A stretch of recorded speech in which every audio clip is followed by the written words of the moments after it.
نبينا وحبيبنا وشفيعنا وقرة أعيننا محمدا عبده ورسوله صلى الله تبارك وتعالى عليه وعلى آله وأصحابه وأزواجه وذريته وبارك وسلم تسليما كثيرا.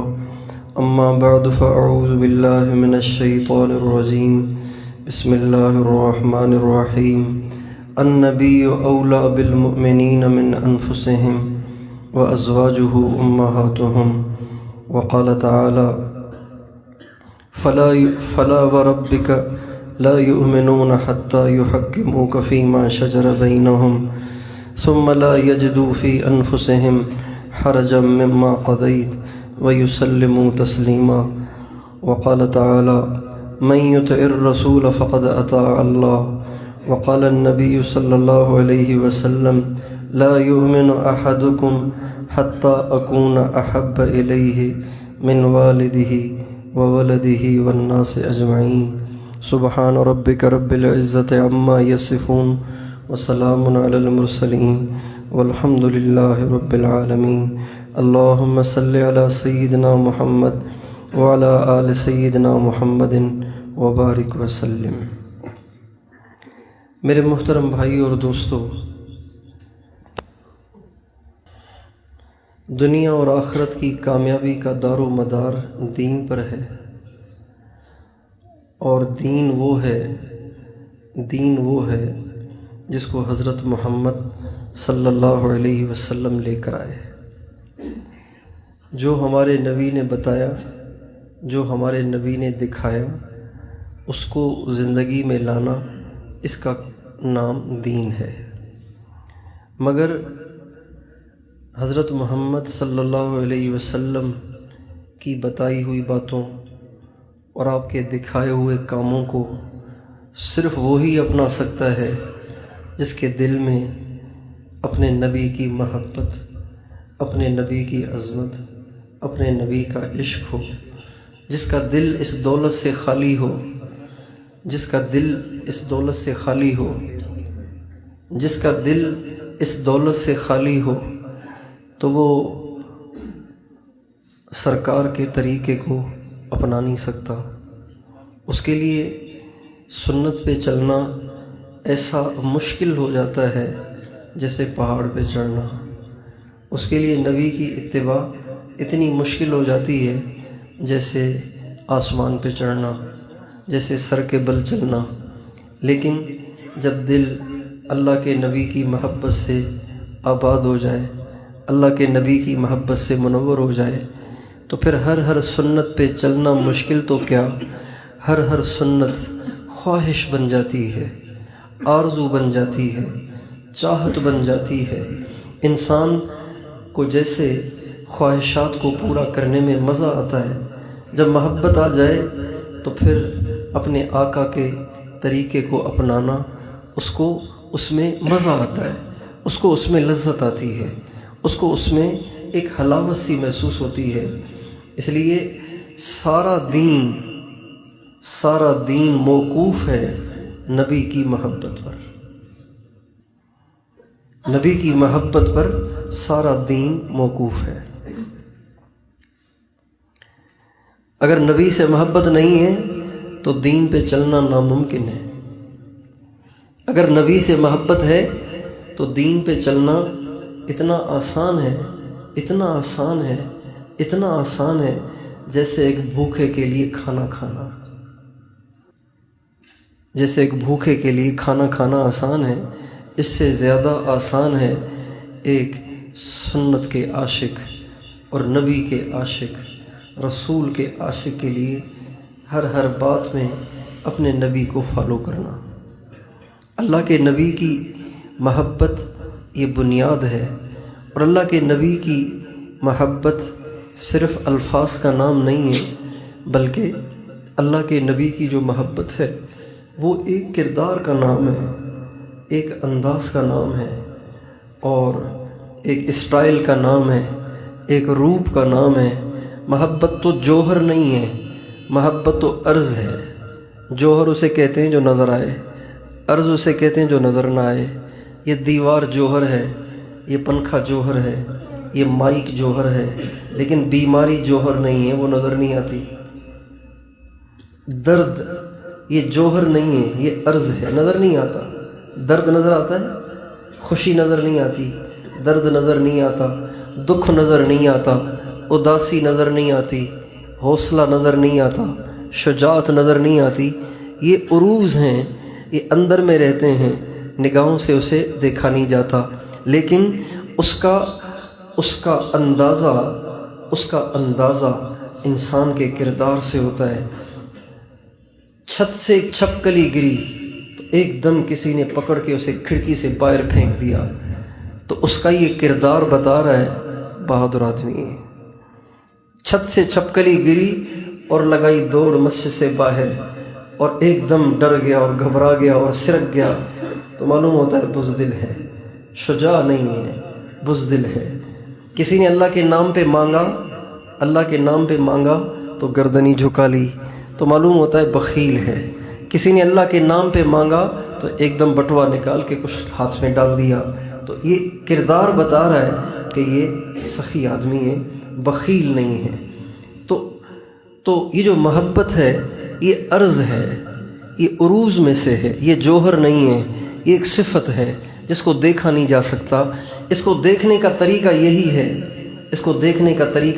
ہے کہ اگلا اپنے محبوب کی کتنی مانتا ہے، اگلا اپنے معشوق کی کتنی مانتا ہے۔ اگر بہت مانتا ہے تو بڑا عاشق، تھوڑی مانتا ہے تو تھوڑا عاشق، بالکل ہی نہیں مانتا تو یہ جھوٹا ہے، عشق کے دعوے ہیں، اس کے پاس عشق کے الفاظ ہیں، اس کے پاس عشق اور محبت کی حقیقت نہیں ہے۔ ہمارے نبی کی ساری زندگی ایک مکمل ضابطہ ہے، جیسے کھانا کھانے کا آپ کا ایک الگ اسٹائل ہے، پانی پینے کا ہمارے نبی کا ایک الگ اسٹائل ہے، آرام کرنے کا ہمارے نبی کا ایک الگ اسٹائل ہے، شادیوں کا، غمیوں کا، تجارت کا، زراعت کا، چال کا، چلن کا، گفتار کا، کردار کا، ہمارے نبی کا ایک الگ اسٹائل ہے۔ آپ بات کیسے کرتے تھے صحابہ نے بتایا ہوا ہے، آپ چلتے کیسے تھے صحابہ نے بتایا ہوا ہے، آپ کسی سے ناراض ہو جاتے تھے تو آپ کی ناراضگی کا انداز کیا ہوتا تھا صحابہ نے یہ بھی بتایا ہے، آپ کسی سے خوش ہوتے تھے تو آپ کی خوشی کا انداز کیا ہوتا تھا صحابہ نے یہ بھی بتایا ہے۔ اور آپ جب تھک جاتے تھے تو کیا کرتے تھے، آپ جب غمگین ہوتے تھے تو کیا کرتے تھے۔ صحابہ کہتے ہیں جب آپ علیہ السلام بہت زیادہ غمگین اور متفکر ہوتے تھے تو ہمیں اس کا پتہ ایسے چلتا تھا کہ آپ اپنی داڑھی کو یوں مٹھی میں پکڑ لیتے تھے۔ جب مٹھی میں اپنی مبارک داڑھی کو پکڑے ہوئے ہیں، مطلب ہے آقا بڑے غمگین ہیں، آقا بڑے پریشان ہیں، آقا بڑے فکر مند ہیں۔ یہ ہمارے نبی کی نشانی ہوتی تھی۔ ہمارے نبی کی پوری زندگی ہے، اس کو اپنانے کی ضرورت ہے۔ ہمارے نبی کی ایک سنت ہے، ہر سنت ہمارے نبی کی قیمتی ہے۔ آپ علیہ السلام کا ارشاد ہے من احیا سنتی عند فساد امتی فلہ اجر مئت شہید، جو میری اس امت کے بگاڑ کے زمانے میں میری ایک سنت کو بھی زندہ کرے گا، اللہ تعالیٰ اسے 100 شہیدوں کا اجر عطا فرمائیں گے۔ کیا مطلب 100 دفعہ شہید ہونے کا اجر عطا فرمائیں گے؟ کیا مطلب 100 دفعہ اللہ کے نام پہ مارے جانے کا اجر عطا فرمائیں گے؟ اچھا، 100 دفعہ مارے جانے کا اجر ملتا ہے، کیا مطلب؟ اس کا مطلب یہ ہے کہ یہ وہ زمانہ ہوگا جب کوئی سنت پہ چلے گا تو اس کو زبان کے تیر بہت سہنے پڑیں گے۔ جیسے میدان جنگ میں مجاہد کو کفار کی طرف سے لوہے والے تیر سہنے پڑتے ہیں، لوہے والی تلواریں سہنی پڑتی ہیں، اور لوہے کے نیزوں کے زخم آتے ہیں۔ امت کا جب بگاڑ کا زمانہ آئے گا، جب امت کے بگاڑ کا زمانہ آئے گا تو جب کوئی نوجوان اس دور میں، جب کوئی بوڑھا، جب کوئی مرد، جب کوئی عورت اس زمانے میں اپنے آقا کی ایک سنت کو اپنائے گا تو کوئی اسے زبان سے نیزے ڈالے گا، کوئی اس کو زبان کے ذریعے سے تلواروں کے زخم دے گا، کوئی اس کو زبان کے ذریعے سے تیروں کے زخم دے گا، یہاں تک کہ داڑھی رکھنے والے نوجوان کو اس کا ماحول چھلنی کر دے گا۔ ہمارے نبی فرماتے ہیں اس دور میں بھی کسی نے سنت کو اپنایا تو اسے 100 شہیدوں کا اجر ملے گا، 100 شہیدوں کا اسے اجر ملے گا۔ کسی لبرل گھرانے میں، کسی ماڈرن ماحول میں اگر کوئی نوجوان اپنے پانچے ٹخنوں سے اوپر کر لے تو اس کو 100 نہیں، اس کو 1000 زخم سہنے پڑتے ہیں، اس کو 1000 نہیں، ہزاروں زخم سہنے پڑتے ہیں۔ اگر کوئی ایک نوجوان بچی برقع اوڑھ لے بے حیاؤں کے ماحول میں، بے شرموں کے ماحول میں، بے پرد عورتوں کے ماحول میں، تو اس ایک بچی با پرد بچی کو ہزاروں باتیں سہنا پڑتی ہیں، ہزاروں اشارے دیکھنا پڑتے ہیں، ہزاروں حکارت آمیز لہجوں میں باتیں سننا پڑتی ہیں، ہزاروں اس پہ تیر برستے ہیں، نیزے برستے ہیں، تلواریں چلتی ہیں۔ ہمارے نبی فرماتے ہیں اس دور میں جو سنت کو پکڑے ہوئے ہے، جس نے سنت کو زندہ کر رکھا ہے، اسے 100 دفعہ شہید ہونے کا اللہ تعالیٰ اجر عطا فرمائیں گے۔ تو جیسے ہمارے نبی کی سنت داڑھی رکھنا، جیسے ہمارے نبی کی سنت ٹوپی پہننا، ہمارے نبی کی سنت پگڑی پہننا، ہمارے نبی کی سنت شلوار کے پانچوں کو ٹخنوں سے اوپر کرنا، ایسے ہی ہمارے نبی کی ایک اور سنت بھی ہے، ایک اور سنت بھی ہے، ایک اور سنت بھی ہے، اور وہ سب سے عظیم الشان سنت ہے۔ وہ ایسی سنت ہے، وہ ایسی سنت ہے جس میں ہمارے نبی سارے نبیوں سے ممتاز ہیں۔ داڑھی سارے نبیوں نے رکھی ہے، پگڑی سارے نبیوں نے پہنی ہے، ٹوپی سارے نبیوں نے پہنی ہے، اور بہت سی ایسی سنتیں ہیں جس میں سارے انبیاء مشترک ہیں، لیکن ہمارے نبی کی ایک سنت ایسی ہے، اگرچہ وہ سنت سارے نبیوں میں تھی، لیکن ہمارے نبی اس سنت میں سارے نبیوں سے فائق ہیں، سارے نبیوں سے اعلیٰ اور برتر اور بالا ہیں، سارے نبیوں سے آگے ہیں۔ وہ سنت پتہ ہے کیا ہے؟ وہ سنت ہے انسانیت کی ہمدردی، اوروں کا درد، اوروں کا غم، اوروں کے لیے بے چینی، خنجر لگے کسی کو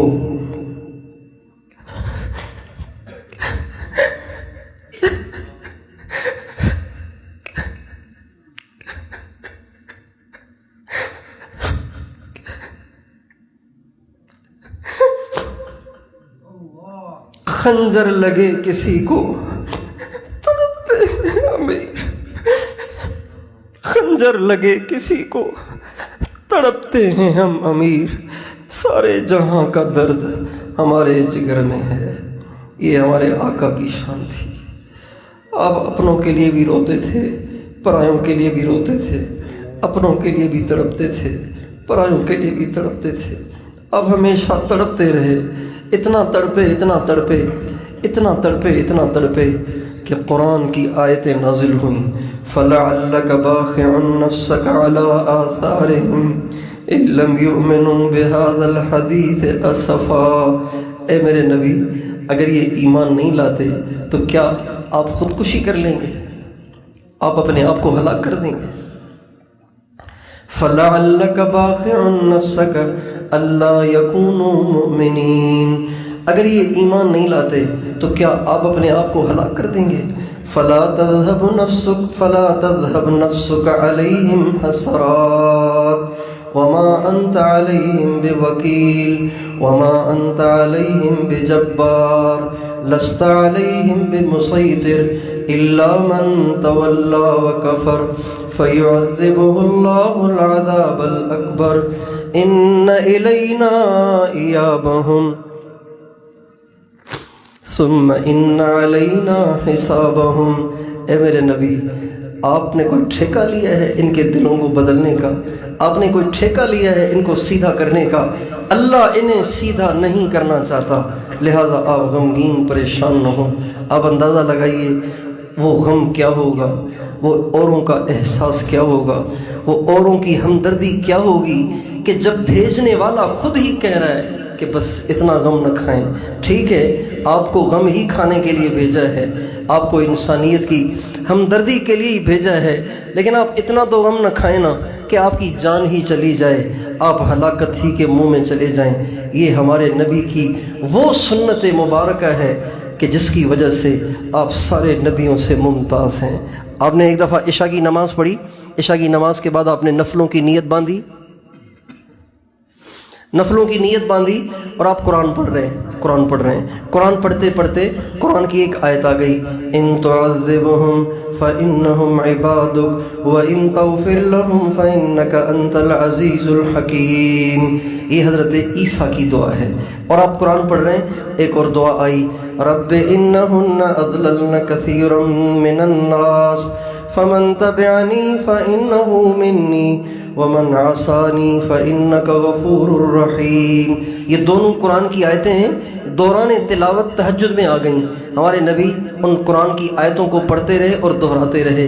ایک میں ابراہیم علیہ السلام کی دعا ہے، جس میں ابراہیم علیہ السلام اللہ تعالیٰ سے کہہ رہے ہیں، اے اللہ بت پرستی کر کے بہت سے لوگ گمراہ ہو گئے، جو میری مانے وہ میرا، جو میری نہ مانے مہربانی کر اسے معاف کر دے۔ یہ حضرت ابراہیم کی دعا۔ حضرت عیسیٰ کی دعا، ان تعذبهم فإنهم عبادك وإن تغفر لهم فإنك أنت العزيز الحكيم۔ اے اللہ اگر آپ ان کو عذاب دیں تو آپ عذاب بھی دے سکتے ہیں، معاف کر دیں تو معاف بھی کر سکتے ہیں، معاف کر دیں تو زیادہ مہربانی ہوگی۔ یہ حضرت عیسیٰ کی دعا۔ جب یہ دونوں نبیوں کی دعا کو ہمارے نبی نے دوران تلاوت فرمایا تو آپ کو اپنا دکھڑا جاگ اٹھا، اپنا درد آپ کا جاگ اٹھا، آپ کا اپنا زخم پھٹ پڑا اور بہہ پڑا، اور آپ نے چاہا کہ اب حضرت ابراہیم کی دعا بھی پڑھ لی، حضرت عیسیٰ کی دعا بھی پڑھ لی، اب میں اپنے الفاظ میں اپنی امت کے لیے کوئی دعا کروں۔ لیکن آپ پہ اتنا گریہ طاری ہوا، اتنا گریہ طاری ہوا، اتنا گریہ طاری ہوا کہ آپ سے الفاظ بھی نہ بن پائے، بس آپ یوں کہتے رہے، رب امتی رب امتی رب امتی، اے اللہ میری امت، اے اللہ میری امت، اے اللہ میری امت۔ یہ کہتے کہتے کہتے کہتے آپ نے ساری رات گزار دی، ساری رات گزار دی، ساری رات آپ روتے رہے۔ صبح ہوئی، صبح صادق ہوئی، حضرت جبریل آسمان سے اترے، جبریل علیہ السلام کو اللہ نے بھیجا، اور اللہ جانتا تھا، لیکن آپ کو اور مجھے بتانے کے لیے اللہ نے جبریل کے ذریعے سوال اٹھایا۔ جبریل نے آ کے پوچھا، یا رسول اللہ تعالیٰ پوچھ رہے ہیں آج ساری رات آپ روتے ہی رہے، سوئے ہی نہیں، کیا پریشانی ہے؟ جبریل علیہ السلام سے ہمارے نبی کہنے لگے، جبریل اللہ سے کہو میری امت کا غم مجھے سونے نہیں دیتا، اس لیے میں ساری رات آج روتا رہا۔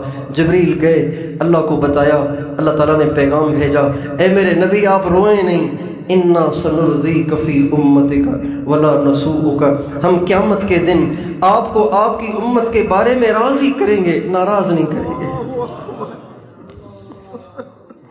آپ کو راضی کریں گے، ناراض نہیں کریں گے۔ یعنی اس کا پس منظر یوں بنتا ہے کہ کل قیامت کے دن جب ہمارے نبی کی امت کے جہنمیوں کو کھڑا کیا جائے گا تو اللہ تعالیٰ اپنے کرم سے ایک بہت بڑی تعداد، ابھی حدیث میں الفاظ نہیں ہیں لیکن اشاروں سے کچھ باتیں سمجھ میں آتی ہیں، تو پس منظر کچھ یوں بنتا ہے کہ قیامت کے دن جہنمیوں کا ایک مجمع ہوگا، اللہ تعالیٰ ان میں سے ایک بہت بڑی تعداد کو جہنمیوں کی صفوں میں سے نکال کے جنتیوں کی صفوں میں کھڑا فرمائیں گے اور فرمائیں گے، میرے محبوب اب آپ راضی ہیں؟ راضی ہیں آپ؟ تو آپ علیہ السلام کہیں گے نہیں، کیسے راضی ہوں؟ ایک ماں کے 5 بچے گرفتار ہوں، صرف ایک ہی کی رہائی ہو تو ماں کیسے راضی ہوتی ہے؟ ایک کو رہائی کر کے اگر ایسے چھو کہے بڑی اماں اب تو خوش ہیں، کہا نہیں بیٹا 4 ابھی جیل میں ہیں، مجھے نیند کہاں آئے گی، مجھ سے کھانا کہاں کھایا جائے گا؟ تو قیامت کے دن اللہ ایک اور بڑے مجمع کو چھٹکارا دیں گے اور جہنمیوں کی صفوں سے نکال کے جنتیوں کی صفوں میں ڈالیں گے، اور گویا پوچھیں گے میرے نبی اب تو راضی ہو؟ کہیں گے یا اللہ اب بھی میرا دل تو خوش نہیں ہے۔ چنانچہ ایک اور جب ساری امت کے لیے جہنم سے نجات کا فیصلہ ہو جائے گا، پھر کہیں جا کے حضور راضی ہوں گے، انا سنرضیک فی امتک ولا نسوءک، اے میرے نبی ہم آپ کو آپ کی امت کے بارے میں ناراض نہیں کریں گے، راضی کریں گے۔ وَلَسَوْفَ يُعْطِيكَ رَبُّكَ فَتَرْضَىٰ وَالضُّحَىٰ وَاللَّيْلِ إِذَا سَجَىٰ مَا وَدَّعَكَ رَبُّكَ وَمَا قَلَىٰ وَلَلْآخِرَةُ خَيْرٌ لَكَ مِنَ الْأُولَىٰ وَلَسَوْفَ يُعْطِيكَ رَبُّكَ فَتَرْضَىٰ أَلَمْ يَجِدْكَ يَتِيمًا فَآوَىٰ۔ اے میرے نبی، کل قیامت کے دن اتنا دوں گا، اتنا دوں گا، اتنا دوں گا کہ آپ خود کہیں گے اللہ اب میں راضی ہوں۔ یہ ہمارے نبی کا امتیاز ہے، یہ ہمارے نبی کا امتیاز ہے کہ دنیا میں سب سے زیادہ کسی کا احساس رکھنے والے، کسی کا درد محسوس کرنے والے، کسی کی ہمدردی کرنے والے، کسی کی خیر خواہی کرنے والے ہمارے نبی ہیں۔ ہمارے نبی کا ارشاد ہے کل قیامت کے دن محشر کے میدان میں مجھے بلایا جائے، کھڑا کیا جائے گا، ساری دنیا کھڑی ہوگی، ہمارے نبی بھی کھڑے ہوں گے۔ چنانچہ آپ فرماتے ہیں کل قیامت کے دن جب ساری دنیا محشر کے میدان میں کھڑی ہوگی تو اللہ تعالیٰ مجھے فرمائیں گے میرے محبوب دنیا تو کھڑی ہے، آپ تو کھڑے نہ ہوں، آپ تو تشریف رکھیں۔ چنانچہ آپ فرماتے ہیں میرے لیے ایک ممبر لایا جائے گا، میدان محشر میں رکھا جائے گا، اور اللہ تعالیٰ فرمائیں گے میرے محبوب دنیا بے شک کھڑی رہے، آپ اس ممبر پہ تشریف رکھیں۔ آپ علیہ السلام فرماتے ہیں جب میرے سامنے وہ ممبر لایا جائے گا تو میں امتحان میں آ جاؤں گا کہ ہائے کروں تو کیا کروں۔ اگر ممبر پہ بیٹھ جاؤں تو یہ بھی تو ہو سکتا ہے کہ یہ ممبر مجھے اڑا کے جنت میں لے جائے، پیچھے میری امت بے آسرا ہو جائے، میری امت بے سہارا ہو جائے، اور اگر اللہ کی بات کا انکار کروں تو کہیں اللہ نہ ناراض ہو جائے۔ اب ممبر کا انکار بھی نہیں کرنا اور بیٹھنا بھی نہیں ہے، کروں تو کیا کروں۔ آپ فرماتے ہیں اس وقت اللہ مجھے سجھائے گا اور میں اپنا ہاتھ اس ممبر پہ رکھوں گا اور اللہ پاک سے کہوں گا اللہ تیرا ممبر سر آنکھوں پر، لیکن بیٹھوں گا تب جب ساری امت کو پہلے جنت میں بھیج دوں۔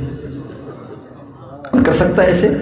اتنا ہمدرد کوئی کسی کا ہو سکتا ہے؟ اللہ تعالیٰ فرماتے ہیں یوم یفر المرء من اخیہ وامہ وابیہ وصاحبتہ وبنیہ لکل امرئ منہم یومئذ شأن یغنیہ وجوہ یومئذ مسفرہ ضاحکۃ مستبشرہ ووجوہ یومئذ علیہا غبرہ ترہقها قطرہ اولئک هم الکفرۃ الفجرہ۔ اللہ فرماتے ہیں قیامت کا دن اتنا دہشتناک ہوگا، اتنا خوفناک ہوگا، اتنا بھیانک ہوگا کہ ایک ماں جس نے بچوں کو اپنے پیٹ سے جنا ہے، ان کا پیشاب اور پاخانہ اٹھایا ہے، ان کو 9 مہینے پیٹ میں پالا پوسا ہے اور ہمیشہ زندگی بھر ان سے محبت کا اظہار کیا ہے، وہ ماں بھی اس وحشتناک دن میں جب بچوں کو دیکھے گی تو ادھر منہ کر کے بھاگ جائے گی، کہیں میرے بچے مجھ سے کوئی نیکی نہ مانگ لیں اور مجھے خود ہی نیکیوں کی ضرورت ہے۔ ماں بھی بھاگ جائے گی، باپ بھی بھاگ جائے گا، بچے بھی بھاگ جائیں گے، رشتہ دار بھی بھاگ جائیں گے، بھائی بھی بھاگ جائیں گے، بیوی بھی بھاگ جائے گی، اور بیوی کو دیکھ کر خاوند بھاگ جائے گا، کوئی کسی کو کام ہی نہیں آئے گا۔ اس دن حضور فرما رہے ہیں اے اللہ تیرا ممبر سر آنکھوں پہ، لیکن بیٹھوں گا تب جب پہلے اپنی امت کو جاتا دیکھ لوں۔ حضرت کعب احبار نے ایک دفعہ حضرت عمر سے کہا، حضرت عمر کو چونکہ تورات میں بھی جہنم کے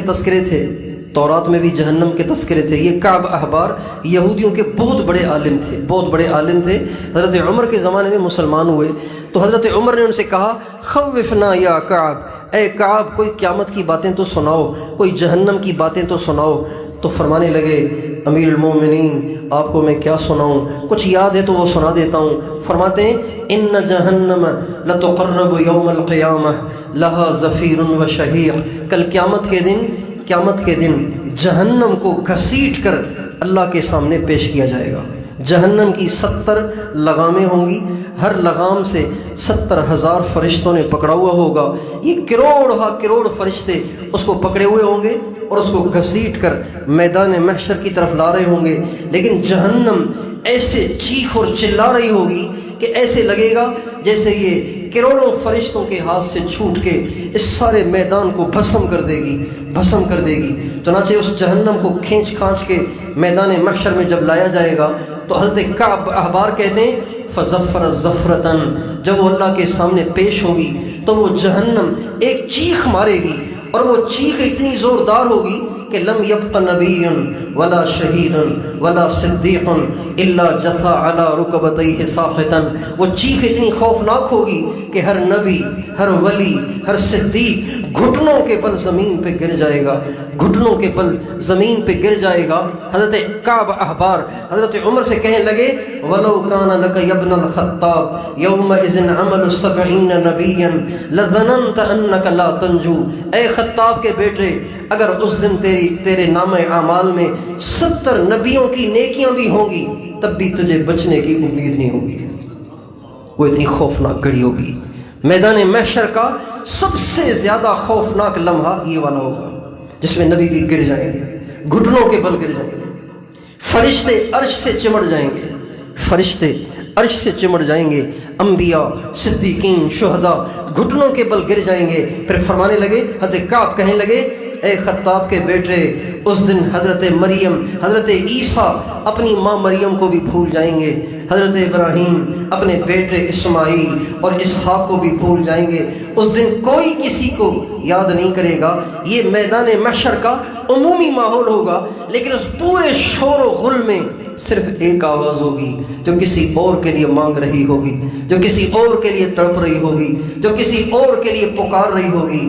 وہ انہی سرکار دو عالم وجہ کائنات جن کا گنبد مدینے میں ہے، جن کا روزہ مدینے میں ہے، وہ وہی ہوں گے کہ جو اس بھرے مجمع میں صرف اکیلے ہوں گے، جو اوروں کے لیے رو رہے ہوں گے، اوروں کے لیے تڑپ رہے ہوں گے. اور اس دن بھی آپ کی جو پکار ہوگی وہ یہ ہوگی رب امتی، اے اللہ میری امت. یہ ہمارے نبی کی سب سے بڑی سنت ہے. اوروں کے لیے تڑپنا، اوروں کے لیے رونا، اوروں کے لیے بے قرار ہونا.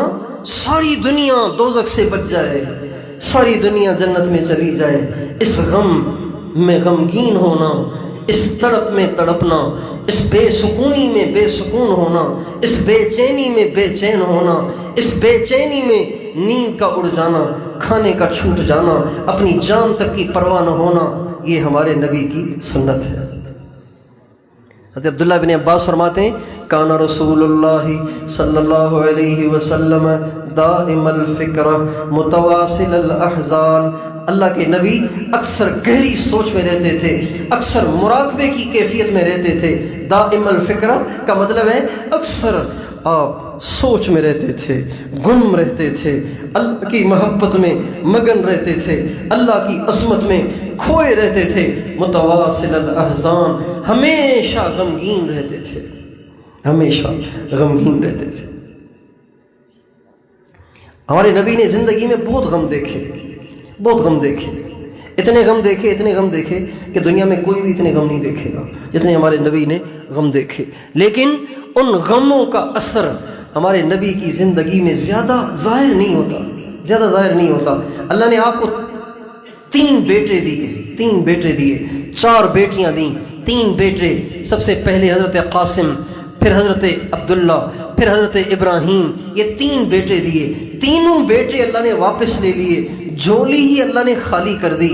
لیکن ہمارے نبی کی پوری سیرت میں، آپ کی پوری زندگی میں، آپ کی دعاؤں میں کہیں اس غم کے آثار نظر نہیں آتے، سوائے اس گھڑی کے جب حضرت ابراہیم آپ کے بڑھاپے کے بچے آپ کی گود میں ہیں اور آپ کی گود میں ان کی روح پرواز کر رہی ہے اور آپ غمگین ہو رہے ہیں اور آپ فرما رہے ہیں اے ابراہیم تیرا باپ تیرے لیے کچھ نہیں کر سکتا. تیرا باپ اس معاملے میں ایسے ہی بے بس ہے جیسے ایک عام آدمی بے بس ہے. پھر آپ فرما رہے تھے ان العین تدمع والقلب يحزن وانا بفراقك یا ابراہیم لمحزون. ابراہیم آنکھ سے آنسو ہیں، دل بڑا بے قرار اور غمگین ہے اور تیری جدائی کا بڑا غم ہے، لیکن میں زبان سے وہی کہوں گا جس میں اللہ راضی ہے. کتنا بڑا غم ہے. 3 بیٹے تینوں ہی واپس لیے جائیں، کتنا بڑا غم ہے. 4 بیٹیاں دیں، 4 اللہ نے بیٹیاں دیں. سب سے بڑی حضرت زینب، پھر حضرت رقیہ، پھر حضرت ام کلثوم، پھر حضرت فاطمہ الزہرا. سب سے پیاری، سب سے اچھی، سب سے افضل حضرت بی بی فاطمہ الزہرا رضی اللہ عنہا. 3 بیٹیاں آپ کی زندگی میں دنیا سے چلی گئیں.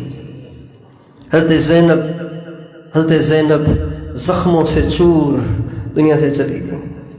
حضرت رقیہ بھی چلی گئیں، حضرت ام کلثوم بھی چلی گئیں، اور یہ حضرت رقیہ کا جب انتقال ہوا تو حضور جنازے میں بھی نہیں آ سکے، ہمارے نبی جنازے میں نہیں آ سکے۔ یہ جو لوگ تبلیغ والوں پہ اعتراض کرتے ہیں نا کہ ماں مر گئی اور جنازے میں نہیں آیا، باپ مر گیا اور جنازے میں نہیں آیا، رشتہ دار مر جاتے ہیں جنازے میں نہیں آتے، بھائیوں کی شادیاں ہوتی ہیں شادیوں میں نہیں آتے، یہ ان کا اعتراض فضول ہے، سیرت سے لا علمی کی وجہ سے ہے۔ ہمارے نبی کی بیٹی رقیہ کا جنازہ ہمارے نبی نے نہیں پڑھا، ہمارے نبی اس وقت بدر میں تھے، حضرت رقیہ کا پیچھے انتقال ہوا، ہمارے نبی حضرت عثمان کو چھوڑ گئے تھے، اور حضرت عثمان کو خود چھوڑ گئے تھے کہ میری بیٹی بیمار ہے، اس کی تیمارداری آپ کریں، ہم جا رہے ہیں بدر میں کفار سے لڑنے کے لیے۔ چنانچہ ہمارے نبی جب بدر سے واپس آئے تو بڑی خوشی کا موقع تھا، اس لیے کہ یہ پہلا اسلام اور کفر کا معرکہ تھا جس میں اللہ تعالیٰ نے اسلام کو فتح عطا فرمائی، اور کفر کے بڑے بڑے سرغنے سب کٹ گئے، ذبح ہو گئے،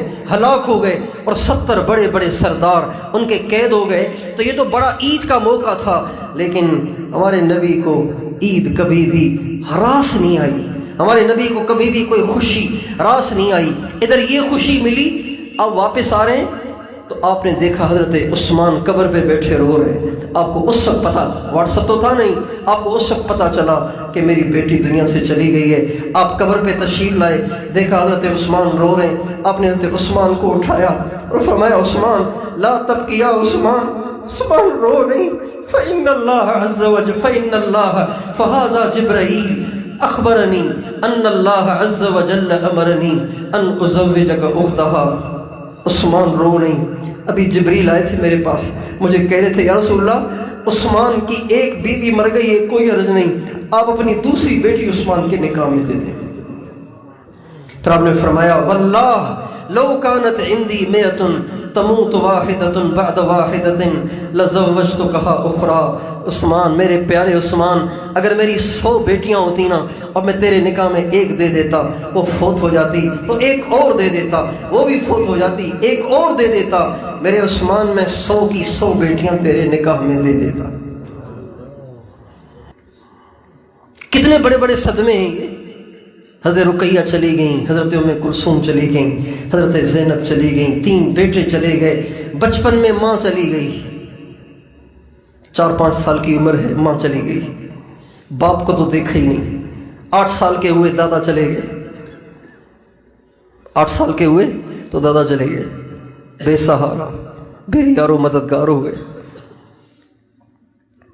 لیکن ان غموں کا ہماری پوری زندگی پر اثر نہیں ہے، ان غموں کا، صدموں کا ہمارے نبی کی دعاؤں میں اثر نہیں ہے۔ ہمارے نبی کی دعاؤں کو جب ہم پڑھتے ہیں، ہمارے نبی کی تنہائیوں کو جب ہم دیکھتے ہیں، ہمارے نبی کی تنہائیوں کو جب ہم دیکھتے ہیں تو اس میں ان صدموں میں سے کسی صدمے کا تذکرہ نہیں ہے۔ اگر کسی صدمے کا تذکرہ ہے تو وہ یہ ہے کہ یا اللہ میری امت کو معاف کر دے، میری امت کو جہنم سے بچا۔ آپ گھر میں تشریف لائے اماں عائشہ سے ملنے کے لیے، اماں عائشہ فرماتی ہیں اس دن آپ علیہ السلام بڑے خوش تھے، بڑے حشاش بشاش تھے، تو میں نے کہا یا رسول اللہ آج آپ میرے لیے دعا کریں نا، تو آپ نے کہا ابھی کرتا ہوں۔ آپ نے اسی وقت دعا کر دی، اللہم اغفر لعائشہ ما تقدم من ذنبها وما تأخر وما اعلنت وما اسرت۔ اے اللہ میری عائشہ کی بخشش کر، کامل اور مکمل بخشش کر۔ یہ ہمارے نبی نے دعا کی۔ اماں عائشہ کہتی ہیں اس دعا سے مجھے اتنی خوشی ہوئی کہ میری ہنسی چھوٹ گئی اور ہنس ہنس کے میں دوہری ہو گئی، میرا سر میری گود میں آ گرا۔ جب میں زیادہ خوش نظر آئی تو آپ علیہ السلام فرمانے لگے عائشہ ایسر کی دعائی، تجھے میری دعا سے بہت زیادہ خوشی ہو رہی ہے؟ میں نے کہا یا رسول اللہ وما لی لا یسرنی دعاؤ، مجھے آپ کی دعا سے کیسے خوشی نہ ہو کہ آپ نے میری بخشش کروا دی، مجھے جنت دلوا دی۔ آپ نے فرمایا عائشہ واللہ ان ہذہ لدعوتی لامتی فی کل صلاۃ۔ عائشہ اللہ کی قسم جو دعا آج تیرے لیے تیرے کہنے پر زندگی میں ایک دفعہ کی ہے، یہی دعا اپنی امت کے لیے بغیر کہے ہر نماز میں روزانہ کرتا ہوں۔ یہ سنت ہے، یہ سنت ہے۔ ساری دنیا دوزخ سے بچ جائے، کوئی جہنم میں نہ جائے، یہ غم کھانا، اس کے لیے رونا اور تڑپنا، اس کے لیے بے قرار ہونا، اس کے لیے سر تن دھڑ کی بازی لگانا، یہ ہمارے نبی کی سنت ہے، یہ ہمارے نبی کی سنت ہے۔ آپ علیہ السلام سفر سے واپس تشریف لائے تو آپ کی عادت شریفہ یہ تھی، آپ اندازہ لگائیں اپنی بیٹی سے آپ کو کتنی محبت تھی۔ آپ کی سنت یہ ہے کہ آپ جو ہی مدینے میں آتے تھے، باہر سے تشریف لاتے تھے، سب سے پہلے مسجد، چونکہ اللہ سب سے اوپر، اللہ سب سے اوپر، اللہ سب سے پہلے، سب سے پہلے مسجد کے بعد اپنی بیویوں کے پاس نہیں، حضرت ابوبکر کے گھر نہیں، حضرت عمر کے گھر نہیں، حضرت عثمان کے گھر نہیں، کسی کے پاس نہیں، کسی جان نثار سے جان نثار اور بڑے سے بڑے عاشق کے گھر نہیں، سب سے پہلے حضرت فاطمہ کے گھر۔ آپ مدینے کا افتتاح حضرت فاطمہ کے گھر سے کرتے تھے، مدینے میں دخول کا افتتاح حضرت فاطمہ کے گھر میں داخل ہونے سے کرتے تھے۔ آپ سفر سے واپس تشریف لائے تو آپ پہلے حضرت فاطمہ کے گھر پہ گئے، اور جب کبھی بھی حضرت فاطمہ کو پتہ چلتا کہ میرے ابو آ رہے ہیں، کیا منظر بنتا ہوگا، سوچیں نا ذرا اسے۔ سرکار دو عالم تشریف لا رہے ہیں اور ان کی لخت جگر بیٹی ان کا استقبال کرنے لگی ہے، تو حضرت فاطمہ بے قرار ہو کر آگے بڑھتی ہیں اور دروازے تک آ جاتی ہیں استقبال کے لیے، اور آپ علیہ السلام کو ہاتھوں میں ہاتھ دے کر گلے لگا کے آپ کو اندر لے جاتی ہیں۔ جب وہ تشریف لائیں آپ علیہ السلام کے استقبال کے لیے، تو دیکھ کر وہیں کھڑی ہو گئی۔ کیا دیکھا؟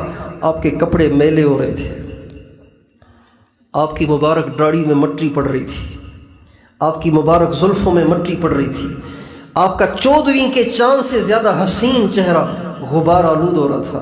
حضرت فاطمہ نے جب اپنے دنیا کے سب سے حسین باپ کا یہ حال دیکھا تو حضرت فاطمہ رونے لگی۔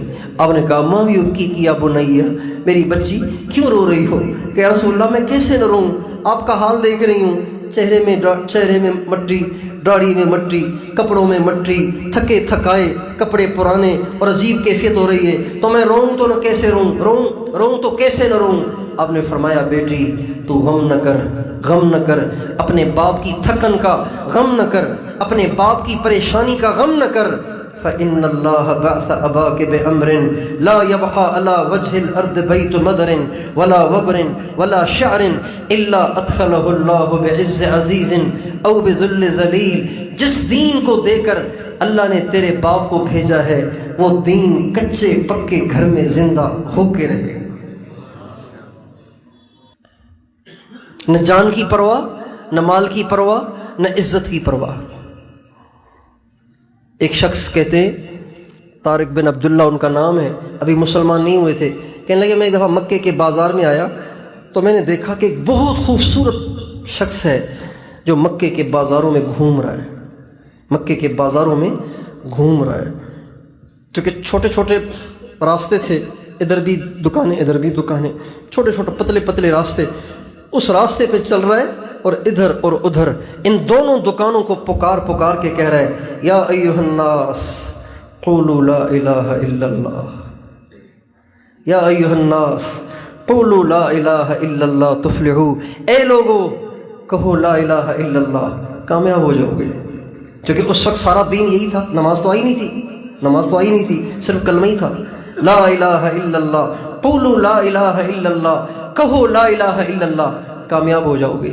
کہنے لگے میں بھی وہیں بازار میں ہی تھا تو میں نے دیکھا وہ بہت دیر تک یہی ایک آواز لگائے چلا جا رہا ہے، لیکن اس کے پیچھے ایک اور شخص ہے جو اس سے عمر رسیدہ ہے، عمر کا بڑا ہے، اور چہرہ اس کا بڑا چمکدار اور روشن گورا چٹا ہے، آنکھ اس کی ایک تھوڑی سی بھینگی ہے، ٹیڑھی ہے، اور وہ اس کے پیچھے چل رہا ہے، اور اس کے ہاتھ میں چھوٹے چھوٹے پتھر ہیں، وہ اس کو پیچھے سے مار رہا ہے اور دائیں بائیں کے لوگوں سے کہہ رہا ہے اس کی بات نہیں سننا، یہ میرا بھتیجا ہے پاگل ہو گیا ہے، اس کی بات نہیں سننا، یہ میرا بھتیجا ہے پاگل ہو گیا ہے، یہ میرا بھتیجا ہے پاگل ہو گیا ہے۔ تو کہنے لگے میں نے لوگوں سے پوچھا یہ کیا ماجرا ہے، کون ہے، یہ کیا ہے؟ کہنے لگے یہ تو محمد ہے جو کہتا ہے میں اللہ کا نبی ہوں، اس لیے لوگوں کو اللہ کی دعوت دے رہا ہے، اور یہ جو اس کے پیچھے ہے یہ اس کا اپنا ہی چچا ابو لہب ہے جو اس کو جھٹلا رہا ہے۔ کہنے لگے اسی طرح وہ دعوت دیتے رہے، اس طرح وہ اعلان کرتے رہے، اس طرح وہ لوگوں کو بات سناتے رہے، کرتے حتی انتصف النہار، یہاں تک کہ سورج بالکل سر پہ آ گیا، دن کے 12 بج گئے، 12:15 بج گئے، صبح کا چلا ہوا اور دوپہر ہو گئی، ان بازاروں میں گھومتا گھومتا اور لوگوں کو دعوت دیتا دیتا، لوگوں کو کلمے کی طرف بلاتا بلاتا آدھا دن گزر گیا۔ جب آدھا دن گزر گیا تو بازار میں سے 4 شخص اٹھے، ایک نے اٹھ کر زور سے ان کے منہ پہ تماچا مارا، ایک نے اٹھ کر ان کا گریبان چاک کر دیا، ایک نے اٹھ کر مٹی اٹھائی اور ان کے سر میں ڈال دی، اور ایک نے، اس بدبخت نے اٹھ کر اپنے منہ سے گندگی نکال کے ان کے مبارک چہرے پہ ڈال دی۔ یہ 4 شخصوں نے ان کے ساتھ یہ کیا۔ اتنے میں میں نے دیکھا، وہ طارق بن عبداللہ کہتے ہیں، اتنے میں نے ایک دیکھا کہ ایک چھوٹی بچی ہے جس کے ہاتھ میں پانی کا پیالہ ہے، وہ بھاگی بھاگی آ رہی ہے، اور وہ اتنی خوبصورت ہے کہ اس کے آنے سے روشنی پیدا ہو رہی ہے۔ جاریتن وضیعتن، ایک خوبصورت چھوٹی بچی ہے، اور اتنی چھوٹی بچی ہے کہ جب دوڑ رہی ہے، پیالے کو لے کر دوڑ رہی ہے، تو اس کی چادر اس کے سینے سے ہٹ رہی ہے، اس کی چادر اس کے سینے سے ہٹ رہی ہے۔ جب وہ بچی قریب آئی تو اس بچی نے آ کر ان کو جن کے ساتھ یہ ہو رہا تھا، ان کے ہاتھ میں وہ پیالہ پکڑایا، اور اس سے وہ اپنا منہ بھی دھونے لگے، اپنے بالوں کو بھی دھونے لگے، اور آپ فرمانے لگے یا بنیۃ خمری علیک نہرکی، بیٹی چھاتی پہ کپڑا ڈالو، بیٹی چھاتی پہ کپڑا ڈالو۔ پھر فرمانے لگے یا بنیۃ لا تخشی علی ابیک غیلۃ ولا ذلۃ فإن اللہ مانع اباک، غم نہ کر، تیرے باپ کو کوئی ہلاک کر دے گا، تیرے باپ کا محافظ اللہ ہے۔ تو وہ کہتے ہیں میں نے پوچھا یہ کون تھے؟ کہا بس یہ وہ ہیں جو اس کی نہیں سمجھتے، نہیں مانتے۔ کہا یہ بچی کون ہے؟ کہا یہ محمد الرسول اللہ ہیں، یہ رسول اللہ کی بیٹی حضرت زینب ہے۔ نہ عزت کی پرواہ، نہ جان کی پرواہ، نہ مال کی پرواہ، نہ اہل و عیال کی پرواہ، نہ کسی کی پرواہ، ساری دنیا دوزخ سے بچ جائے اور جنت میں جانے والی بن جائے، بس یہی غم ہے آپ کو۔ اب جسے حضور سے محبت ہوگی، یہ نہیں ہو سکتا کہ اس میں حضور والا غم نہ ہو۔ اگر نہیں ہے تو محبت نہیں ہے، محبت ہے تو غم ہوگا، غم نہیں ہے تو محبت نہیں ہے۔ یہ غم، یہ بے قراری اور بے چینی دلیل ہے کہ نبی کا عاشق ہے، نبی سے محبت ہے۔ دیکھیں جس سے محبت ہو وہ سر پکڑ کے بیٹھا ہوا ہو، آپ کہہ لگائیں گے؟ آپ سے پوچھتا ہوں بھائی بتاؤ نا، جس سے محبت ہو وہ تو سر پکڑ کے بیٹھا ہوا ہے ٹینشن میں، آپ کہہ لگائیں گے؟ آپ کہہ لگائیں گے؟ اگر آپ کو غم، اب آپ کو عشق ہے تو آپ بھی ان کو دیکھ کے غمگین ہو جائیں گے، آپ بھی ان کو دیکھ کے غمگین ہو جائیں گے۔ ایک دفعہ حضرت ابوبکر صدیق اور حضرت عمر، نہیں، آپ علیہ السلام اور حضرت ابوبکر، یہ دونوں کسی وجہ سے، وہ لمبا واقعہ ہے، پورا نہیں سنانا، دونوں حضرات رو رہے تھے، اوپر سے حضرت عمر آ گئے، یا رسول اللہ آپ دونوں کیوں رو رہے ہیں؟ اگر کوئی ایسی بات ہے تو مجھے بھی تو سنائے نا، تاکہ میں بھی آپ کے ساتھ رہوں۔ محبت ہے نا، تو آپ رو رہے ہیں تو اچھا نہیں لگے گا نا میں خاموش بیٹھا رہوں، آپ مجھے وجہ بتائیں تاکہ میں بھی آپ کے ساتھ رہوں۔ جسے محبت ہوگی اس میں نبی کا غم ضرور ہوگا، جسے محبت ہوگی اس کے دل میں نبی کا جذبہ ضرور ہوگا۔ جس کو محبت ہوگی وہ کبھی سنت سے اعراض نہیں کرے گا، کبھی سنت کو آر نہیں سمجھے گا، کبھی سنت کو ہلکی نگاہوں سے نہیں دیکھے گا، کبھی سنت کو چھوڑے گا نہیں، کبھی سنت سے ہٹے گا نہیں، کبھی سنت سے ٹلے گا نہیں۔ وہ ہمیشہ اپنی جان سے زیادہ عزیز رکھے گا سنت کو، جان سے زیادہ عزیز رکھے گا سنت کو۔ تو آج اس سنت کی بڑی کمی ہے، ہمارا دیندار طبقہ بھی آج سنت سے غافل ہے، آج سنت میں کوتاہی برت رہا ہے کہ ساری دنیا کہاں جا رہی ہے۔ کفر نے ہماری نوجوان نسل کا کیا حشر کر دیا، انٹرنیٹ کے ذریعے، فیس بک کے ذریعے، یوٹیوب کے ذریعے، واٹس ایپ کے ذریعے، ٹک ٹاک کے ذریعے، پب جی کے ذریعے ہماری بچیوں کا، ہمارے بچوں کا کفر نے آج کیا حشر کر دیا ہے۔ لیکن ہمارا دیندار طبقہ کہتا ہے میری تو نمازیں پوری ہیں، مجھے کیا غم کھانے کی ضرورت ہے، میری تو نمازیں پوری ہیں۔ خنجر لگے کسی کو تڑپتے ہیں ہم امیر، سارے جہاں کا درد ہمارے جگر میں ہے، یہ نبی کا جذبہ ہے۔ اس لیے میں اور آپ یہ نیت کریں، ساری دنیا کا غم کھائیں گے اور ساری دنیا کو دوزخ سے بچانے کے لیے محنت اور کوشش کریں گے۔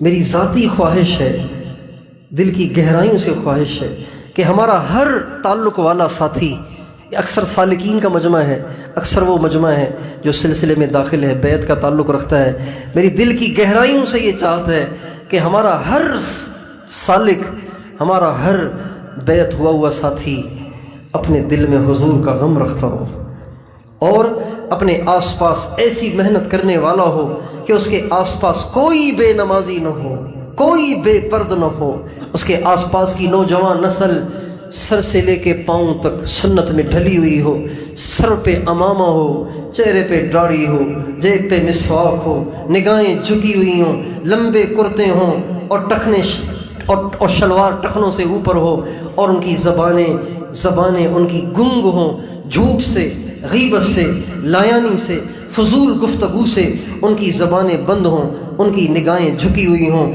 وہ ہر برائی سے بچے ہوئے اپنے دامن کو پاک لیے اللہ اللہ کرتے دنیا سے رخصت ہو جائیں۔ اسے سارے ہمارے دوستوں سے درخواست ہے کہ صرف حضور اکرم صلی اللہ علیہ وسلم سے محبت کا حق ایسے ادا نہیں ہو جائے گا کہ آپ روزانہ 1 گھنٹہ صبح 1 گھنٹہ مراقبہ کر لیں، نہیں، صرف اشراق پڑھ لیں، چاشت پڑھ لیں، اوابی پڑھ لیں، تہجد پڑھ لیں، نہیں، بلکہ آپ کے محلے میں کوئی بے نمازی نہ ہو، آپ کے گھر میں کوئی بے نمازی نہ ہو، آپ کے گھر میں کوئی اللہ کی نافرمانی نہ ہو، آپ کے گھر میں کوئی حضور کی سنت کی خلاف ورزی نہ ہو۔ ہمارے بزرگوں نے ایک تحریک چلائی، اس کا نام تھا تحریک ریشمی رومال۔ تحریک ریشمی رومال، ریشمی رومال اس تحریک کا نام اس لیے پڑا کہ اس کے اوپر بغاوت، انگریزوں کے خلاف بغاوت کے سارے اصول و ضوابط لکھے گئے تھے، ایسے طریقے سے کہ پڑھے نہیں جا سکتے تھے، متعلقین کو ہی پڑھ سکتے تھے، باقی نہیں پڑھ سکتے۔ ریشمی رومال کے اوپر وہ سب کچھ لکھے ہوئے تھے۔ اب ریشمی رومال کو کون سمجھے گا اس میں کوئی دستاویز ہے، اس میں کچھ لکھا ہوا ہوگا؟ رومال پہ تو کچھ نہیں لکھا جاتا نا۔ ریشمی رومال پر وہ بغاوت کے سارے اصول و ضوابط لکھ کر اس کو پھیلایا گیا۔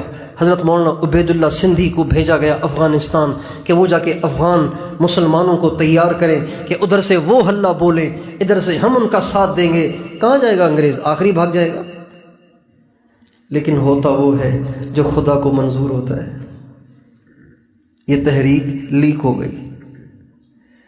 گئی اور انگریز نے پکڑ لیا، اور حضرت شیخ الہند کو انہوں نے مدینے سے جا کر گرفتار کیا۔ اس کے جو بانی تھے، اس کے جو قائد تھے، وہ حضرت شیخ الہند مولانا محمود حسن رحمۃ اللہ علیہ تھے، اور ان کا رائٹ ہینڈ، ان کا دایاں ہاتھ مولانا عبید اللہ سندھی تھے، اور ان کے خادم خاص، جان نثار خاص شیخ الاسلام حضرت مولانا سید حسین احمد مدنی تھے۔ انگریز نے ان کو وہاں سے گرفتار کیا۔ اچھا، جب یہ تحریک چل رہی تھی نا، خفیہ طریقے سے چل رہی تھی، تو ہمارے حضرت شیخ الہند رحمۃ اللہ علیہ کے ایک انتہائی پیار کرنے والے، ایک اس زمانے کے بہت بڑے شیخ جن کا نام تھا شاہ عبد الرحیم رائے پوری رحمۃ اللہ علیہ، حضرت شیخ الہند اور حضرت شاہ عبد الرحیم رائے پوری اور حضرت رئیس المحدثین حضرت مولانا خلیل احمد سہارنپوری، جو مولانا الیاس صاحب کے بھی شیخ تھے، مولانا زکریا صاحب کے بھی شیخ تھے، مولانا خلیل احمد سہارنپوری، یہ تینوں ایک ہی پیر کے مرید تھے۔ حضرت شیخ الہند، شاہ عبد الرحیم رائے پوری، حضرت مولانا خلیل احمد سہارنپوری، یہ تینوں خلیفہ تھے امام ربانی حضرت مولانا رشید احمد گنگوہی رحمۃ اللہ علیہ کے۔ تو پیر بھائی تھے، بہت گہرا تعلق تھا آپس میں، بہت محبت کا تعلق تھا۔ لیکن حضرت شیخ الہند نے اس تحریک کو، ریشمی رومال کو اتنے خفیہ طریقے سے چلایا کہ شاہ عبد الرحیم رائے پوری کو بھی نہیں بتایا۔ اچھا، ان کو کس طریقے سے بھنک پڑ گئی۔ اچھا، اور حضرت شیخ الہند نے اس کو اتنا چھپایا کہ جو خادم خاص تھے، سفر میں بھی ساتھ، حضر میں بھی ساتھ، حضرت مولانا سید حسین احمد مدنی، ان کو بھی نہیں بتایا. اتنے خفیہ طریقے سے یہ نظام چلایا، کیونکہ انگریز کی انٹیلیجنس بڑی مضبوط تھی، سیکورٹی بڑی مضبوط تھی، ان کی ایجنسیاں بڑی طاقتور تھیں، لہذا بات کے لیک ہونے کا اندیشہ تھا، اس لیے اپنے خادم کو بھی نہیں بتایا جو ہر وقت ساتھ ہے. تو جب حضرت مدنی رحمۃ اللہ علیہ کسی کام سے آئے رائے پور، شاہ عبد الرحیم رائے پوری رحمۃ اللہ علیہ سے ملنے کے لیے، تو حضرت شاہ عبد الرحیم رائے پوری نے حضرت مدنی سے پوچھا، بھائی حضرت شیخ الہند نے انگریز کے خلاف کوئی تحریک چالو کی ہے کیا؟ کہا حضرت پتہ نہیں، مجھے تو پتہ نہیں ہے. کہا عجیب بات ہے، تم سے بھی بات چھپائی ہے اتنی خفیہ؟ پھر فرمانے لگے، آپ میری طرف سے حضرت شیخ الہند سے عرض کریں کہ حضرت آپ ایسا کوئی قدم نہ اٹھائیں، اگر انگریز کو بھنک پڑ گئی تو انگریز دارالعلوم دیوبند کی اینٹ سے اینٹ بجا دے گا، آپ کے ادارے کو گروا دے گا، تباہ کر دے گا، دارالعلوم کو اینٹ سے اینٹ بجا دے گا. یہی الفاظ تھے. اگر انگریز کو بھنک پڑ گئی تو انگریز اینٹ سے اینٹ بجا دے گا. جب حضرت مدنی نے آ کے اپنے شیخ حضرت مولانا محمود حسن رحمۃ اللہ علیہ کو حضرت رائے پوری کی یہ بات بتائی تو حضرت شیخ الہند فرمانے لگے، اگر انگریز کو بھنک پڑ گئی اور اس نے میرے مدرسے کی اینٹ سے اینٹ بجا دی تو مجھے اس کی پرواہ نہیں ہے، اس لیے کہ جس ارادے سے میں نے یہ دارالعلوم بنایا تھا، جس مقصد کے لیے اس دارالعلوم کی چار دیواری کو بنایا گیا، وہ مقصد حل ہو چکا ہے، وہ مقصد حل ہو چکا ہے، حل ہو چکا ہے. کسی نے پوچھا حضرت وہ کیا مقصد تھا؟ فرمایا ایک ایسا مجموعہ جو اللہ پاک پر ہر وقت جان دینے کے لیے تیار رہے. حضرت مولانا قاسم نانوتوی جنہوں نے دارالعلوم کی بنیاد رکھی، وہ فرمایا کرتے تھے، میری آرزو ہے کہ میرے دارالعلوم سے پڑھا ہوا ہر فاضل انگریز کے فرنگی کی دیواروں میں دراڑ ڈال دے. میرے مدرسے کا پڑھا ہوا ہر فاضل انگریز فرنگ کی دیواروں میں دراڑ ڈال دے. یہ میری خواہش ہے. تو یہ میری خواہش ہے کہ جو ہمارے سلسلے میں داخل ہے، جس کا ہم سے تعلق ہے، جو بیعت ہوا ہے، اس کے محلے میں کوئی بے نمازی نہ ہو. وہ اپنے محلے، اپنے علاقے سے گناہوں کا صفایا کر دے، اپنے گھر سے گناہوں کا صفایا کر دے، سنت کی خلاف ورزی کا صفایا کر دے. ہم مراقبے کے لیے نہیں کرتے، ہم مراقبہ چارج ہونے کے لیے کرتے ہیں. موبائل کو چارج کیوں کیا جاتا ہے؟ استعمال کرنے کے لیے نا. موبائل کو چارج کیوں کیا جاتا ہے؟ یا صرف چارج ہی کرتے رہو، بس چارجنگ پہ لگا ہوا ہے، مستقل چارجنگ پہ لگاؤ، پھٹ جائے گا.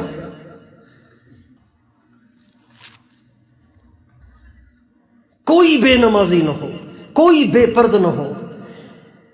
جہاں دیکھیں کسی مسلمان کے چہرے سے ڈاڑھی صاف ہے، آپ کی ہائے نکل جائے، ہائے اسی حال میں مر جائے گا، حضور کو کتنا دکھ ہوگا. جب دیکھیں کوئی یونیورسٹی، جب کوئی کالج دیکھیں، یونیورسٹی دیکھیں، جہاں لڑکے لڑکیاں کٹھے آ رہے ہیں، جا رہے ہیں، ہاتھوں میں ہاتھ دیے ہوئے، باہوں میں بائیں ڈالی ہوئی ہیں، تو بے قرار ہو جائیں کہ ہائے میرے محبوب کی امت کو کیا ہو گیا. یہ تو دنیا کو حیا کا سبق پڑھانے والے تھے. بڑے شوق سے سن رہا تھا زمانہ، ہم ہی سو گئے داستاں کہتے کہتے. ایک جماعت چل رہی تھی ایک ملک میں، یورپ کے ایک ملک میں. تو انہوں نے، مسجد تو تھی نہیں، تو ایک پارک میں انہوں نے نماز پڑھی، پارک میں نماز پڑھی. تو لڑکے لڑکیاں اکٹھے ہو گئے، یہ کیا کر رہے، جمع ہو گئے. جب فارغ ہوئے تو جو مجمع جمع ہوا تھا نا، ان میں سے ایک لڑکی ذرا ذہین، جری اور دلیر قسم کی تھی. وہ آگے بڑھی، اس نے کہا میں آپ سے ایک سوال کرنا چاہتی ہوں. کہا کریں. امام سے کہا، جو امیر تھا نا جماعت کا، جو امیر تھا، اس سے کہا کہ میں آپ سے سوال کرنا چاہتی ہوں. کہا کریں. کہا یہ آپ کیا کر رہے تھے؟ کہا ہم اللہ کی عبادت کر رہے تھے. کہا کیوں؟ آج سنڈے تو نہیں ہے؟ عبادت تو سنڈے کو ہوتی ہے، اتوار کو ہوتی ہے، چونکہ عیسائی اتوار کو عبادت کرتے ہیں نا. کہا نہیں، ہم اپنے اللہ کی روز کرتے ہیں اور دن میں 5 دفعہ کرتے ہیں۔ کہا اف، روزانہ اور 5 دفعہ، بڑا مشکل کام ہے۔ بہت حیرت زدہ ہوئی اور پھر یہ کہہ کر وہ جانے لگی، لیکن جاتے جاتے وہ خوش ہوئی اور خوش ہو کر اس نے ہاتھ ملانا چاہا۔ ہاتھ جو آگے بڑھایا تو امیر نے ہاتھ فوراً پیچھے کر لیا، نوجوان تھا، ہاتھ پیچھے کر لیا۔ تو اس کو بڑی حیرت ہوئی، کہا آپ نے ہاتھ پیچھے کیوں کر لیا؟ کہا یہ میری بیوی کی امانت ہے،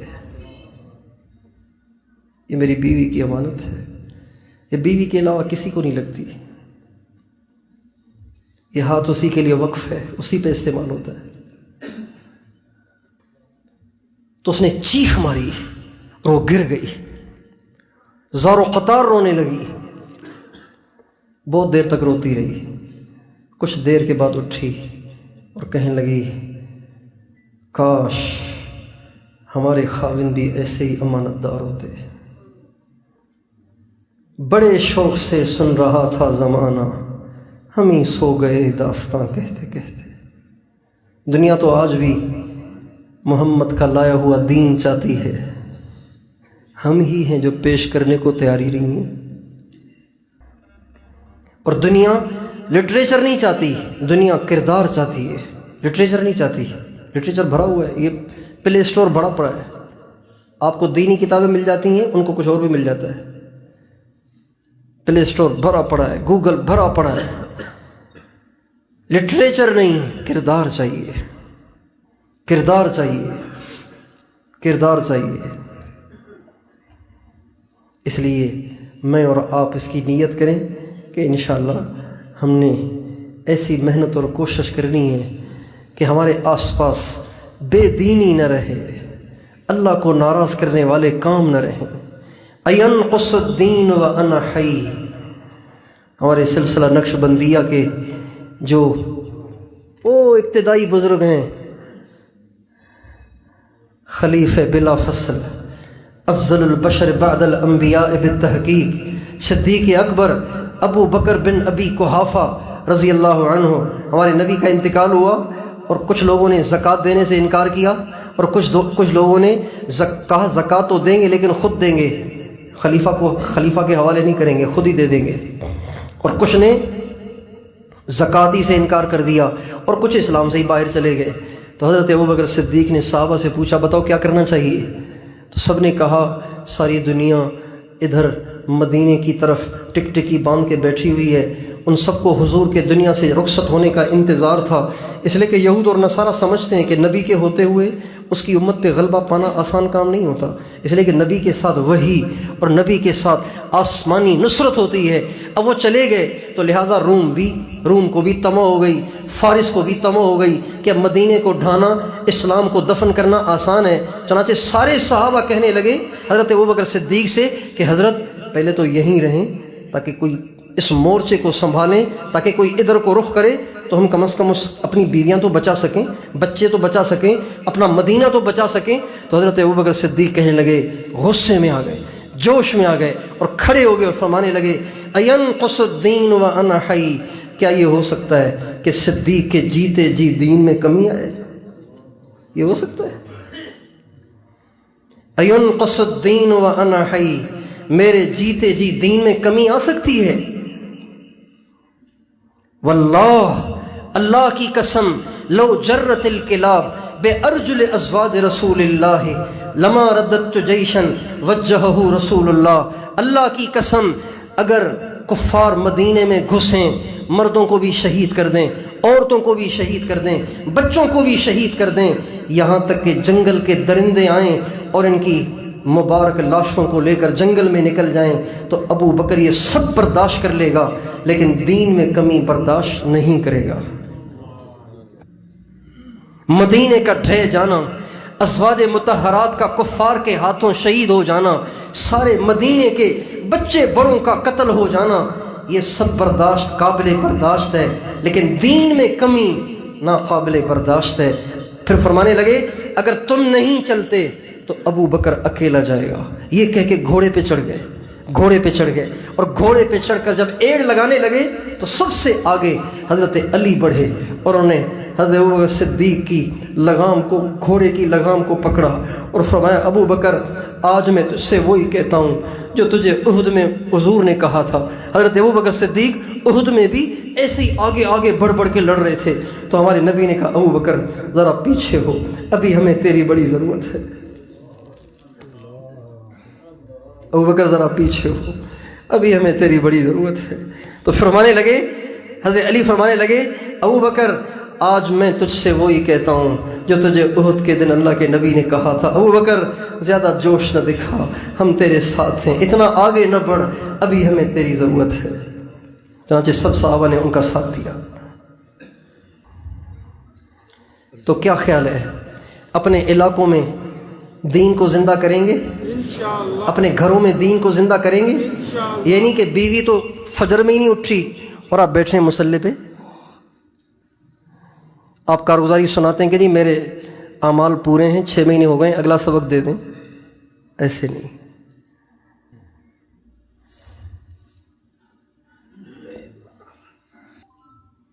سب پہ ترس کھائیں، سب پہ رحم کھائیں، سب کا بھلا چاہیں، بصیرت سے، حکمت سے، پیار سے، محبت سے سب کو قریب کریں۔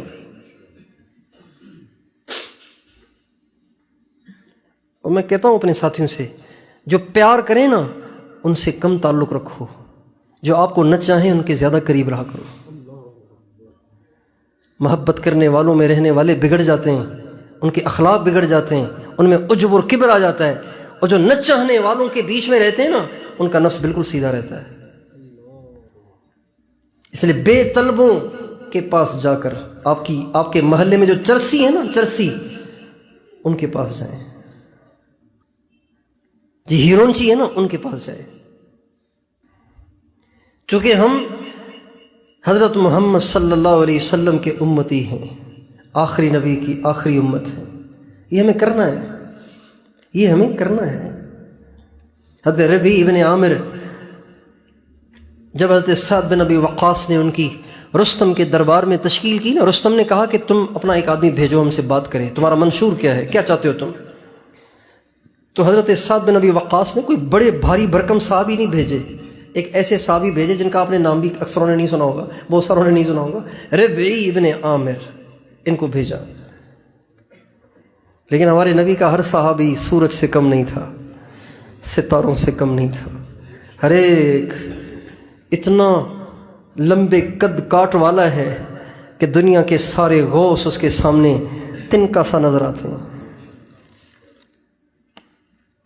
دنیا کے سارے غوث ان کے سامنے کیا نظر آتے ہیں؟ تنکا سا نظر آتے ہیں، تنکا سا۔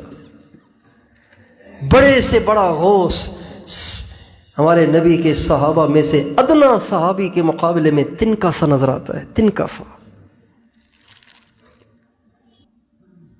ربیع ابن عامر کو بھیجا، گمنام سے صحابی ہیں۔ جب گئے تو خچر پہ بیٹھ کے گئے۔ خچر میں بھی مختلف ڈیزائن ہوتے ہیں، ایک خوبصورت ہوتا ہے، ایک ٹھگنا سا ہوتا ہے چھوٹے قد کا، عجیب سا لگتا ہے، وہ بالکل گدھے جیسا ہوتا ہے۔ اس ٹھگنے خچر پہ بیٹھ کے گئے قصدن کہ دکھائیں دنیا کی زیب و زینت کی ہمارے یہاں کوئی ویلیو نہیں ہے، ہم اسے کچھ نہیں سمجھتے، یہ کچرا ہے سب۔ ٹھگنے خچر پہ بیٹھ کے گئے، تلوار کو لے کر گئے، لیکن تلوار بھی جو سب سے چھوٹے سائز کی تھی وہ لے کر گئے، اور تلوار کو میان میں نہیں، اس پہ چیتھڑے باندھ کے گئے، پھٹی ہوئی پگڑی، چھوٹا سا خچر، چھوٹی سی تلوار، بندھے ہوئے چیتھڑے، اور گئے۔ جب دربان سے ملے، اس کو کہا کہ رستم سے ملنا ہے، کہا پوچھ کے آتا ہوں، پوچھنے گیا، کہا بلایا ہے ہم نے، بلاؤ اس کو۔ تو یہ خچر سمیت ہی اندر جانے لگے کہ ابھی دماغ تو ٹھیک ہے، تمہارا خچر پہ کیسے جائیں گے؟ دماغ تو ٹھیک ہے نہیں کہا، لیکن بڑی حیرت میں کہا خچر پہ کیسے جائیں گے بادشاہ کے پاس؟ خچر سے تو اترو نا، اس کو تو یہاں باندھو۔ کہا نہیں، ایسے ہی جاؤں گا، خود نہیں آیا ہوں، تمہارا بلایا ہوا ہوں، سنتے ہو تو ٹھیک ہے ورنہ واپس جا رہا ہوں۔ اس نے جا کے بادشاہ سے کہا بڑا ضدی ہے، کہا ٹھیک ہے ایسے ہی آنے دو، ایسے ہی آنے دو۔ چنانچہ خچر پہ چڑھ کے رستم کے دربار میں گئے۔ اس نے ایسے عالیشان قالین بچھائے ہوئے تھے کہ اس کا خیال یہ تھا کہ یہ ان قالینوں کو ہی دیکھ کے لٹو ہو جائے گا۔ ہیرے جواہرات بچھا دیے، اس کے ذہن میں یہ تھا کہ ہیرے جواہرات کو دیکھ کے یہ ڈھیر ہو جائے گا اور کہے گا جی جیسے آپ فرمائیں ہم ویسے ہی کریں، لیکن یہ تو حضور کے صحبت یافتہ تھے، حضور کے تربیت یافتہ تھے، ان میں حضور کی نسبت منتقل تھی، تو یہ کسی دنیا کے کچرے سے متاثر ہونے والے تھوڑی تھے۔ چنانچہ جب گئے تو انہی کو لتاڑتے ہوئے، چیرتے ہوئے اور اس کو رگڑتے ہوئے آخر رستم کے پاس جا کے پہنچے اور اس کے پاس جا کے بیٹھ گئے، سامنے جا کے نہیں کھڑے ہوئے، پاس جا کے بیٹھ گئے۔ رستم نے کہا کیوں آئے ہو؟ کہا خود نہیں آئے، اللہ نے بھیجا ہے، اللہ ابتعثنا، اللہ نے بھیجا ہے۔ کیوں؟ لنخرج العباد من عبادت العباد الی عبادت رب العباد، ہم تمہیں بندوں کی بندگی سے نکال کر خدا کا بندہ بنانا چاہتے ہیں۔ ومن جور الادیان الی عدل الاسلام ومن ضیق الدنیا الی سعتها فارسلنا بدینہ الی خلقہ لندعوہم الیہ، اللہ نے ہمیں بھیجا ہے تمہیں ان دینوں کے ظلم و ستم سے نکال کر تمہیں عدل، اسلام کے عدل کا راستہ دکھائیں، دنیا کی تنگی سے نکال کر دنیا کی وسعت کا راستہ دکھائیں۔ اللہ نے ہمیں اپنا دین دے کر بھیجا ہے تاکہ ہم تمہیں اس کی دعوت دیں۔ فَأَرْسَلَنَا بِدِينِهِ إِلَىٰ خَلْقِهِ لِنَدْعُوَهُمْ إِلَيْهِ، اللہ نے ہمیں اپنا دین دے کر بھیجا ہے تاکہ ہم اس کی مخلوق کو اس کے دین کی دعوت دیں۔ یہ ہے مسلمان کا مقصد، میری زندگی کا مقصد تیرے دین کی سربلندی، میں اسی لیے مسلمان، میں اسی لیے نمازی۔ قوت عشق سے آگے کیا ہے؟ قوت عشق سے ہر پست کو بالا کر دے، دہر میں اسم محمد سے اجالا کر دے۔ قوت عشق سے ہر پست کو بالا کر دے، دہر میں اسم محمد سے اجالا کر دے۔ تو کیا خیال ہے، تیار ہیں؟ بنائیں گے نا ماحول، جہاں جہاں آپ رہتے ہیں وہاں پگڑیاں ہی پگڑیاں ہوں، ٹوپیاں ہی ٹوپیاں ہوں، کرتے اور شلوار ہوں، پردہ ہی پردہ ہو، تقوی ہی تقوی ہو، اللہ اور اس کے نبی سے عشق کی فضا ہو، اور اپنی زندگی کا کوئی کام سنت سے ہٹ کے نہ کریں۔ اس کی توفیق تب ہوگی جب آپ گناہوں سے بچیں گے، جو گناہ بھی کرے گا اس کو کبھی اس کی توفیق نہیں ہوگی۔ تو اہتمام فرمائیں گے انشاءاللہ، کوشش فرمائیں گے، اپنے علاقوں میں ہلچل مچا دیں گے نا، ماحول بنا دیں گے نا انشاءاللہ، فضا بنا دیں گے نا۔ تو اب آئندہ جیسے آپ یہ کارگزاری سنائیں گے نا، اللہ کا شکر ہے، درود شریف بھی ہے، استغفار بھی ہے، وقوف قلبی، ہر وقت اللہ کا دھیان بھی ہے، مراقبہ بھی ہے، فضول بولنے سے بھی بچتا ہوں، فضول دیکھنے سے بھی بچتا ہوں، اور یہ بھی سنایا کریں اللہ کا شکر ہے گھر میں کوئی بے نمازی نہیں، اللہ کا شکر ہے محلے میں کوئی بے نمازی نہیں، اللہ کا شکر ہے خاندان میں کوئی بے داڑھی نہیں، خاندان میں کوئی بے داڑھی نہیں ہے۔ تیار ہیں انشاءاللہ؟ سنائیں گے نہیں کارگزاریاں؟ ہر طرف دین کے مٹنے کی کارگزاریاں سن سن کے سینہ چھلنی ہے، ایسی کارگزاریاں سنائیں کہ کچھ امید پیدا ہو، کچھ حوصلہ افزائی ہو کہ ہاں دین زندہ ہو رہا ہے، ہو جائے گا۔ ٹھیک ہے انشاءاللہ؟ اللہ تعالیٰ مجھے اور آپ کو عمل کرنے کی توفیق عطا فرمائے۔